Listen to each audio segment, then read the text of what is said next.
தீய சக்தி என்ன பண்ணுது? இந்த 60 நாள்ல இந்த தீய சக்தி என்ன பண்ணியிருக்கு? இந்த 60 நாள்ல தூய சக்தி என்ன பண்ணியிருக்கு? கடத்தல் பண்ணியிருக்கு. கஞ்சா தயார் பண்ணுறவனுக்கு பாதுகாப்பு கொடுத்துருக்கு. மந்திரி சபையிலேயே போதை மன்னனுக்கு பாதுகாப்பு கொடுத்துருக்கு. எம்எல்ஏக்களை கடத்தியிருக்கு. பாதிக்கப்பட்ட பெண்களுக்கு எந்த நியாயமும் வாங்கி கொடுத்த வரல இல்லை. கொடுத்த வாக்குறுதியில் ஒன்றையும் நிறைவேற்றலை. இது இல்லாமல் பெண்களுக்கு பாதுகாப்புன்னு ஒரு அமைப்பை உருவாக்கி அதையும் நடுரோட்டில் விட்டுருச்சு.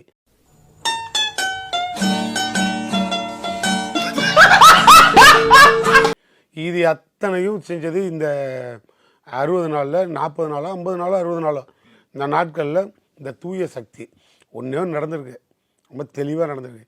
இது சட்டசபையா அல்லது திருச்சபையா? இப்படி ஒரு வாதம் இப்போ தமிழ்நாட்டில் புதுசாக வந்திருக்கு. ஒரு இதை விட்டுட்டீங்க, ஷூட்டிங்கான்னு விட்டுட்டீங்க. ஆமாம், அது கூட அப்புறம் வச்சுக்குவோம். ஏன்னா ஒரு டைரக்டர் வேணும், ஒரு ப்ரொடியூசர் வேணும்.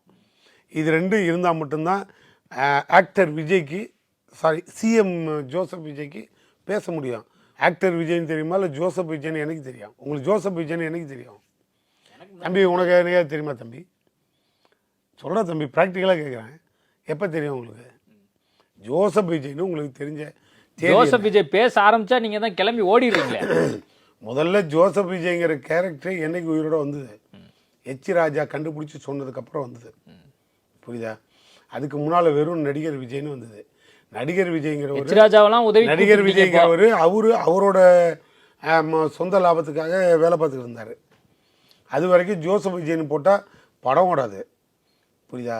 அது மொத்தம் இப்போ வந்து அரசியலுக்கு வந்த பிறகு ஆள்ற அமித்ஷாவோட அட்வைஸை வாங்கிட்டு அதுக்கு பின்னால் ஆதவ அர்ஜுனா செங்கோட்டையிலேருந்து அத்தனை பேரையும் ஒன்றா சேர்த்து ஒரு டீமுக்குள்ள ஃபார்ம் பண்ணி விட்டு பின்னால் 2 திராவிட கட்சியை ஒழிக்கிறதுக்கு ஜோசப் விஜயை புது பிறவி எடுத்து வந்தார். ஏன்னா இப்போ ஜோசப் விஜயன் வந்தால் தான் மைனாரிட்டி எல்லாத்தையும் தூக்கிட்டு வந்து ஜோசப்புக்குள்ள அடக்கி வச்சுக்க முடியும். அப்போ தான் நான் சபாநாயகர் வந்து நெத்தியில் சிலுவையை போட்டு அவைக்கு அனுப்பினார்கள்னு அவரே சட்டசபையில் பேசுகிறாரு.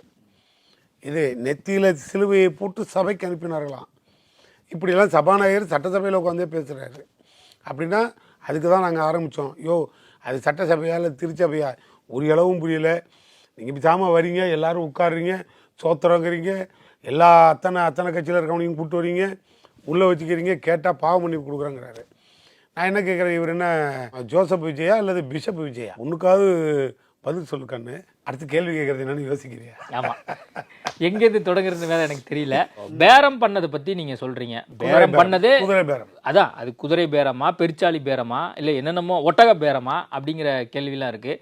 அதை பண்ணதே வந்து திமுக காரங்களும் திமுக சம்மந்தப்பட்ட ஆட்களும் தான். அதுக்காக தான் கூப்பிட்டு விசாரணை பண்ணிட்டு இருக்காங்க. சரி, இப்போ நாங்கள் வந்து ஒரு 10 எம்எல்ஏக்களை பிடிச்சிட்டு வரோம். பிடிச்சிட்டு வந்தனால எங்களுக்கு என்ன லாபம்? ஆட்சிக்கு வந்துடும். எங்கள் கூட்டணியில் இருந்த அத்தனை அதிமுகவோட சேர போறீங்க. ஒரு நிமிஷம், எங்கள் சேர்ந்தா மட்டும் என்ன ஆகிடும்? கூட்டணியில் இருந்த அத்தனை கம்பெனியும் நீங்கள் ஓட்டிட்டு போயிட்டீங்க. ஏன்னா இவங்கெல்லாம் ரொம்ப தியாகி. திருமாவளவன் எப்போ வேணா வந்துருவார் போல சார். அது எங்களுக்கு அவசியம் இல்லை. இன்னும் நட்பு தொடங்குறாரு. இதை விட ஒரு கேவலமான நட்புக்கு எங்கள் தலைவர் இடம் கொடுக்க மாட்டார். நெஞ்சில் குத்து வாங்கி செத்தா மரியாதை. துரோகிகளை சந்தித்து முதுகில் குத்தி வாங்கி சார் அளவுக்கு கேவலமாக போல. அதனால் அது முடிவு அப்புறம் எடுத்துக்கோ, அது தலைவர்கிட்ட விட்டுருவோம். நம்ம அதுக்குள்ள போயிட்டு நான் கேட்குறது, எங்கள் கூட இருந்த தியாகிகள் எல்லாம் அங்கே போயிட்டாங்க. புரியுதா இல்லையா? ஏன்னா இவங்கெல்லாம் தூய சக்தி. எங்களோட இருந்தபோதே தூய சக்தி. நாங்கள் மட்டும் தான் தீய சக்தியாக இருந்தோம். அதில் இத்தனை கம்பெனி அங்கே ஓடிடுச்சு. இப்போ நாங்கள் ஒரு 10 எம்எல்ஏ வாங்கி என்ன ஆட்சியை கலைக்கணும்னு நீங்கள் நினைக்கிறீங்க? அதுதான் வந்து தாவேகா தரப்புல சொல்லக்கூடிய. நான் கேட்குறது, 10 எம்எல்ஏ வாங்கிட்டா உனக்கு என்ன ஆதரவு கம்மி? 25 எம்எல்ஏ அதிகமாக உனக்கு ஆதரவு கொடுத்தான் அதிமுக வந்து. ஏன் இப்போ நான் உங்கள்கிட்ட திரும்பி கேட்கணும், யார் குதிரை பேரம் பேசுனது? உனக்கு மைனாரிட்டி, நீங்கள் மைனாரிட்டி ஆச்சு. மைனாரிட்டியாக இருக்கும்போது இதே திமுகவுக்கு ஒரு தாட்டி மைனாரிட்டி வந்தது. வரும்போது பாமகவும் காங்கிரஸும் வெளியிலிருந்து ஆதரவு கொடுத்தது. நாங்கள் கவலைப்படல. கூட்டணி மந்திரி சபை இல்லைங்கிறது எங்கள் கொள்கை. நீ கூட்டணி மந்திரி சபைன்னு சொல்லிட்டேன். போகிறவன் அன்னைக்கே பொட்டி கட்டிட்டு ஓடிடணும். உன்னை மைனாரிட்டி ஆக்கி விட்டுட்டு உன்னை திரும்பி மெஜாரிட்டி இல்லைன்னு நீ கிளம்பி ஒவ்வொருத்தன் வீட்லையாக போய், எது தூய சக்தி முதலமைச்சர் ஒவ்வொருத்தன் வீட்லையாக போய் ஆதரவு கேட்டு ஆதரவு வாங்கி உட்காந்துட்டீங்க. அந்த ஆதரவுக்கு ஆதாயமாக மந்திரி சபையில் இடம் கொடுத்தீங்க. கரெக்டு தானே? அதுதான் திமுக பொறுக்கம் இல்லை சார். எங்களுக்கு அவசியம் இல்லை. நீங்கள் ஆட்சிக்கு வரணும், அடுத்தவன் காலில் விழுவணும். மந்திரி சபையில் இடம் கொடுத்தீங்க, சோபா கொடுத்தீங்க, சோபா செட்டு கொடுத்தீங்க, பேட்ச் கொடுத்தீங்க, பிரித்து கொடுத்தீங்க, என்ன 7 ரூபா கொடுத்துட்டு போகிறவெல்லாம் ஆதாயத்துக்காக அங்கே போயிருக்கான்.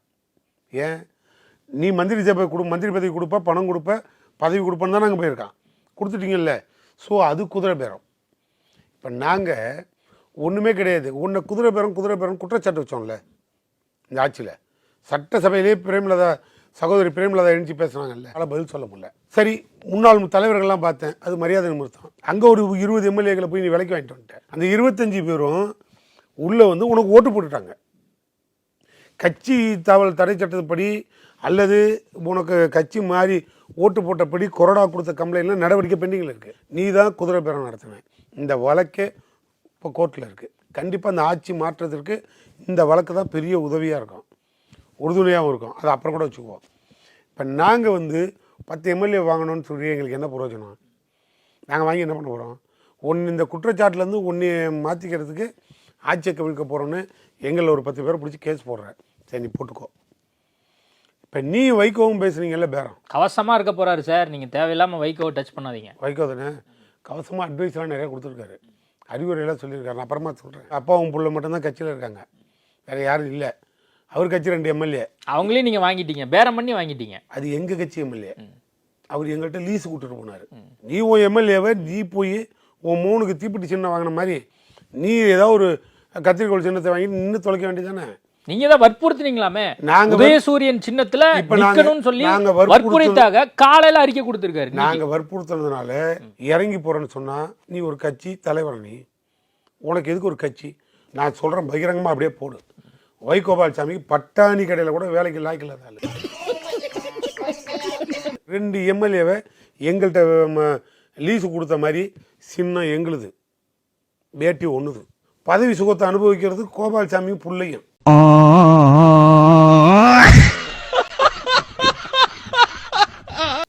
அந்த 2 எம்எல்ஏ என்ன பண்ணுவான்? நாங்கள் ஒன்று எவன் வேட்டியும் உருவி கட்சியில் சேர்த்து திமுக வேட்டி கட்டி உள்ளே ஒன்று தெரியுமா உங்களுக்கு? எங்கள்கிட்ட உறுப்பினர் ஆனால் தான் எங்கள் ஏபி ஃபார்ம்லேயே எங்கள் கட்சி சின்னத்தில் நிற்க முடியும். அவனை 2 பேரும் எங்கள் கட்சி உறுப்பினர்.